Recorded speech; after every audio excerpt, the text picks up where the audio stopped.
ইসকনের খুবই প্রসিদ্ধ একটি খাবার ধোকা বা কাশ্মীরি রসা, যাই বলেন না কেন এটি কিন্তু খুবই ভাইরাল একটি রেসিপিটি কিন্তু খুবই সহজ। তো যারা বানাতে পারে না বা যাদের হাতের কাছে কোনো সময় নেই তারা ঝটপট বানিয়ে নিতে পারেন।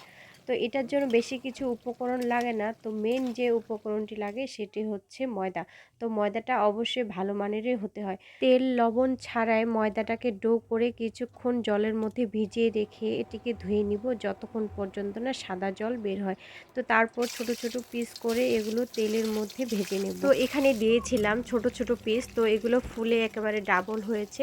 তো এটার ভিতরটা অনেক ফ্লাপি হয়, তো এটা দেখতে অনেকটা ফুচকার মতোই হয়। তো এটাকে লাল লাল করে একটু ভেজে নেব। তো তারপর এখানে দিয়ে দিব, কড়াইয়ের মধ্যে নিয়েছি সিদ্ধ আলু। তো ছোট ছোট আলুগুলো সিদ্ধ করে আগে থেকেই নিয়েছিলাম। তো তারপর কড়াইয়ের মধ্যে লবণ হলুদ দিয়ে ভালো করে লাল লাল করে এগুলো ভেজে নেব। তো বাকি তেলের মধ্যে দিয়ে দিব তেজপাতা, শুকনো মরিচ, পাঁচফোড়ন, দেব টমেটো পেস্ট। তো আবারও লবণ, হলুদ, মরিচ দিয়ে ভালোভাবে মশলাটাকে একটু কষিয়ে নেব। তো মশলা থেকে তেল ছেড়ে দিলে এর মধ্যে দিয়ে দিব আদা বাটা আর জিরে গুঁড়ো দিয়ে আবারও ভালোভাবে মশলাটাকে কষিয়ে নেব।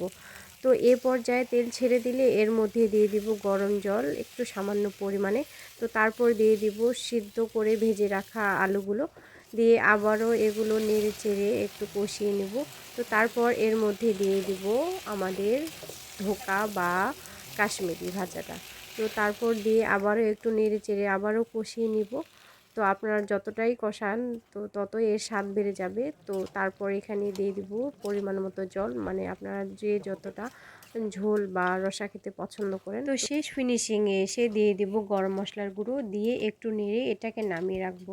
তো রেডি হয়ে গেল আমার কাশ্মীরি রোস্ট বা ধোকার রসা রেসিপি। তো কেমন লাগলো অবশ্যই লাইক শেয়ার কমেন্ট করবেন এবং বন্ধুদের সাথে শেয়ার করবেন। তো সবাই ভালো থাকবেন। হরে কৃষ্ণ।